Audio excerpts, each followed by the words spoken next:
Yes, hello and welcome to another edition of Premier League Overtime. Of course, you're here with myself, Sam Tugwell, and on the desk, as he is each and every week, Doug McDonald-Taylor, who's going to join us for plenty of news and analysis, bringing sort of stuff. Welcome to the show, mate. Thanks, Sam. It's good to be back for another week and another massive guest.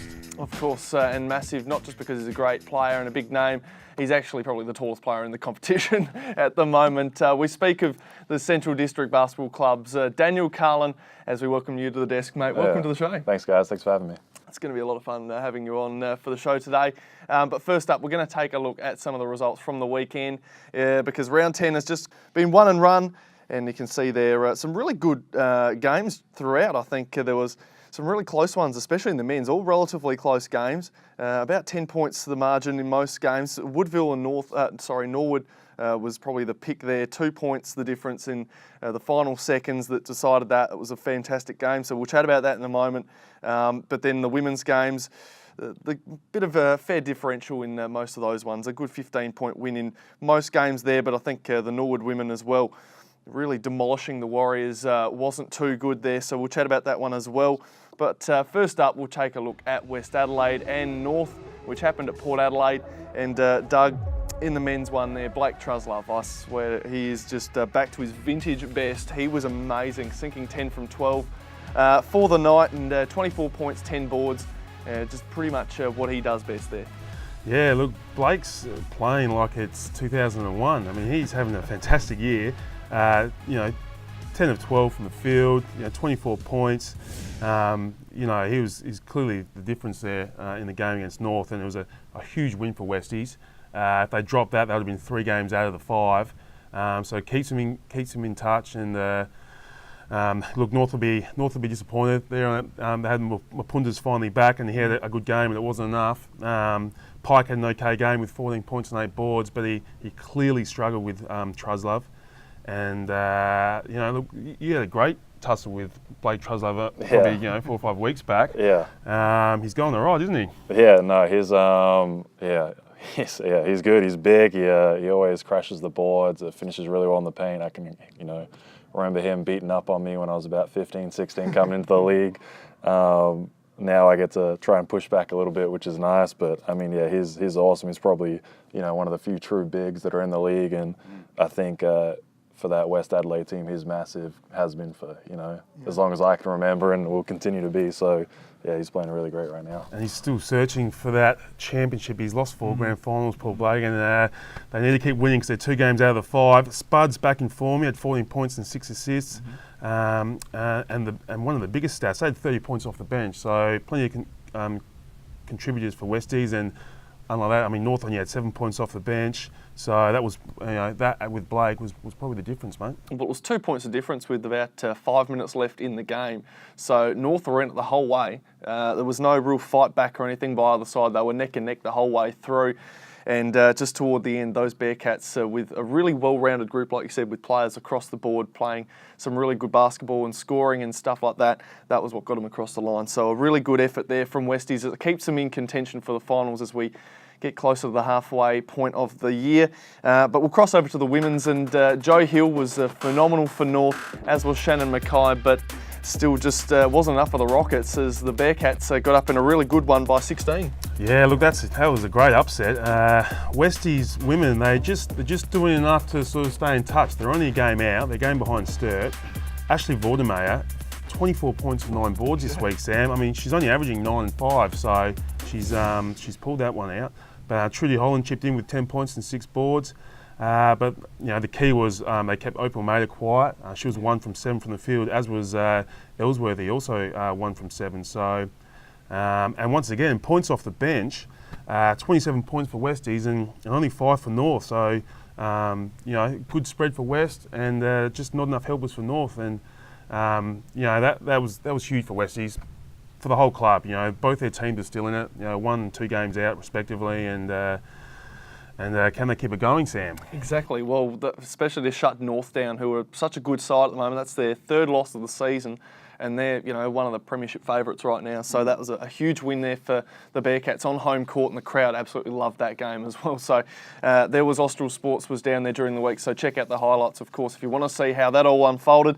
But we're going to cross on over to the Woodville and Norwood game as well, and the women's one to start with. The Norwood women, they are so hard to stop. They keep that undefeated season rolling. That's 10-0. They're flying. They're just one of those teams you just cannot stop unless you've got a really great, well-rounded team that can stop every little facet that they've got in their lineup there at Norwood, because they've got so many different scorers, so many different players with different dynamics. They're tough to stop, and they nearly doubled the score of the Warriors on the weekend. Yeah, Norwood. Taylor Ortlip, Marissa Stabile and Jess Good, all close to double doubles. But Woodville in a bit of strife, I think. They're a very good defensive unit. Keeping Norwood to 65 is a pretty good effort, but only scoring 34. 10, 8, 5 and 11 were their quarter scores. Tavasha Scott was kept to 4 points, was obviously a big factor to that. So well done to Norwood. Kim Plorpesia with 11 points and 10 boards, so she's actually had a pretty good year. She's coming to the starting lineup, but I thought Woodville might be a contender, Sam, and especially after their first match up against Norwood, only going down by 10, but they've got some troubles down the offensive end, and they need to fix it quick smart, because they're a few games back now, and Norwood are just on their merry way. Like you said there, it was somewhat embarrassing there for the Warriors that night, because they scored 13 points for the second and third quarters combined, while Norwood hit 17 the first quarter. So even then, that's just sums up how poorly that middle part of the game was for them, and they'll definitely want to hit back in the next couple of weeks and really find that form again, because they've got the talent, like we've mentioned a few times in the show. They've got the players in the side with the form and the play and what the team needs, but it's just a matter of consistency and putting it together against the big teams like that'll get you into the finals. So, but speaking of finals, this team from Woodville is amazing. The men, and they took down Norwood this week, and they were second place, Norwood, beforehand. I think they still are, but they were really on the toes, or on the heels, should I say, of the Southern Tigers and trying to knock them off the top of the ladder. Now they're just a little bit further behind because of this. The Woodville men in a freaking amazing game, I tell you that much. They just pulling out incredible performances time after time now, and it was the last second that we saw the final score to tick over to a 2-point win for Woodville. Just an amazing game. Yeah, look, last quarter 22-13. So in the 2-point thriller, Woodville came back obviously. Nelson Kirksey, we bring him up every week, 26 and 15. Big Stan, 19 and 10. He's having another great year, and a bit of an X factor on the weekend. Alex Majorana, I hope I've pronounced that correctly, Sam. 18 points, and he's been averaging 7. So nice little contribution off the bench from him.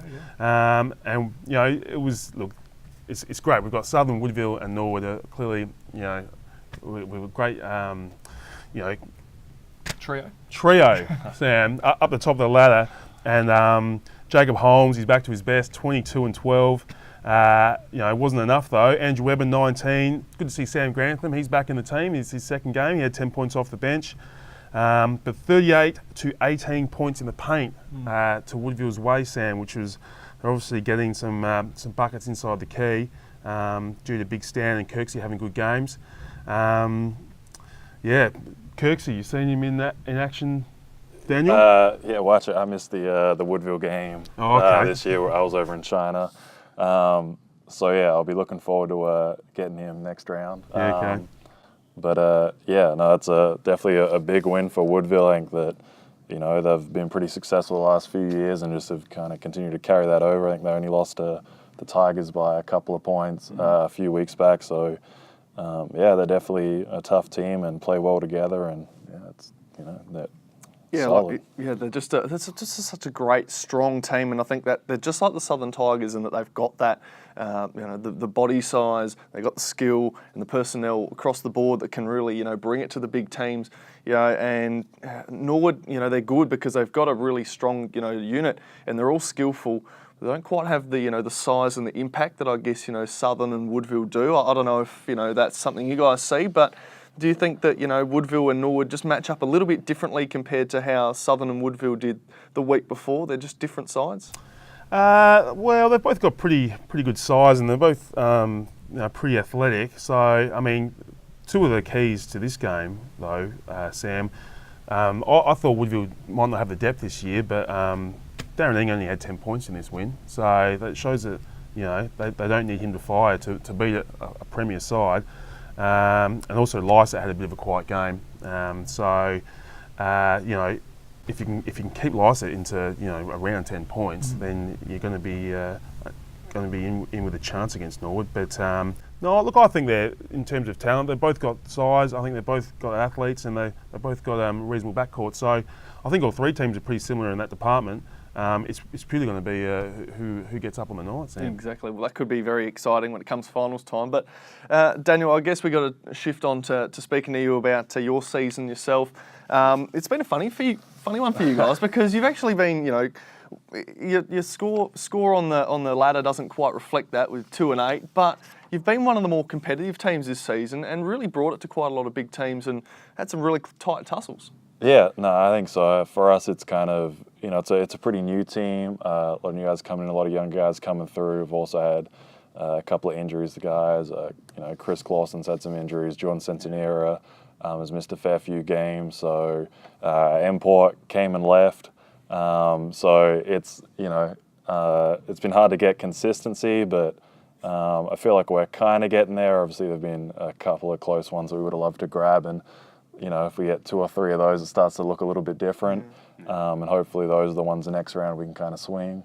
But yeah, I think we're coming along. We're finally starting to gel together and playing some pretty decent basketball lately. So, I think we're on the brink and we'll be there soon. Yeah, there were some really good ones against, the Panthers, the Eagles, and even Sturt, but it just didn't quite fall your way. Yeah. And, it could have been 5 and 5 or something just if they happened to. So it's just a little bit unfortunate in some of those games. But yourself, you're having a really good season, averaging 15 points, 10 boards a game. I'm sure you'd be happy with that. Yeah, definitely pretty happy with that. Again, finally, getting some real playing time and feel like I contribute pretty well. Hopefully bump those numbers up a little bit more in this second half and just, again, it's a new system, new guys, so just kind of finding, your place, where you get your scores in the offense, where other guys are going to be, where the defense is, things like that. So hopefully, be able to grab a couple more boards, score a couple more points, maybe dish out to a couple more of our shooters and, keep improving. But, pretty happy so far. You mentioned coaching. That's still something you're doing at the moment? I'm kind of in and out with the under-18s right now. So unfortunately, we just had an unfortunate loss in the final of the state championship on the buzzer to Forestville. So that was rough. But I'm helping out with Rupert Sappo and Chris Clausen, and Chris does the under-16 girls as well. So I'll sometimes fill in for him when he's bounced around a bunch of different places. But yeah, they got some really good talent. They had 4 guys that have played ABA this season or Premier League this season, and then I think they had 3 guys in the state team. So there'll be a lot of good Centrals guys coming up on the way soon. Oh, you want to hope so. You guys have got some really good talent in the team, in the club, and so it's going to be really good to see how you keep going. But speak of talent, mate, you got yourself a gig with the Sixers during the off-season. How do you enjoy something like that, just to be a part of the state team? It was awesome. Again, growing up being a Sixers fan, putting on the jerseys, it's pretty special. I was fortunate enough to go on all the kind of the preseason stuff with them, go up to Darwin, go up to the Blitz. I got to go on a few road games with them, which was awesome. Got to see a bit of playing time throughout the season, so it was really good. I mean, Joey, KB, Daz Tracy, all those guys that coach there, they're basketball geniuses. I probably learned more in that 1 year than I did my entire 4 years of college, just the way they can kind of break down the game and just the ways they can help you and kind of improve, get you to that next level. Obviously going against all those guys like DJ, Peach, Hodgie at practice, helps you a lot. It was awesome. I loved it. It must have been a fair bit of fun there. Yeah, look, I saw a couple of your games where you got some court time, and you certainly didn't look out of place, mate. You actually look really good. You use your body really well. You ran the floor well. You do all the little things. You're blocking out and rebounding and setting good picks on offense. So, hopefully in the near future we'll see you out there on the big stage a bit more and getting some more minutes, because he's clearly up to winning his numbers in the Premier League. He's probably the best big guy in the league. So. Hopefully some more opportunities and minutes ahead. So you're speaking about some of the coaches through the Sixers. You actually coach pretty well at the moment as well with Bobby Cunningham and Rupert Sapwell. What's it like? Bobby Cunningham, he's a fantastic player in this country for a long time through different leagues, and everyone knows who Rupert is. So what's it like playing under those guys? Yeah, no, it's really, like you said, Bobby's was a really awesome player. Still knows how to shoot the ball really well. But no, he's good. Kind of just brought a high energy to the team, and obviously a guy like Rupert, he's just had so much experience. And I look at a guy like that who's won all these championships with the Sixers, and every time he talks, I'm just trying to soak it in as much as possible. Kind of playing similar positions as well, just the way he talks about the game, understands the game. He's a guy that you get around those people, you just try to soak in as much as you can and apply it to your game and to the team as much as you can.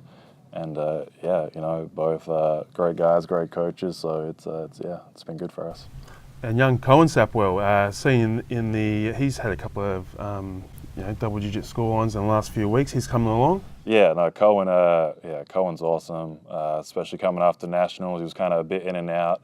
Just when preparing for the national championships, but since then it was awesome. I think he had a 17-point game, and then he's had another couple of mid-teens, and finding some shooting form, and I think that's massive for us considering we've had some inconsistency shooting from the three.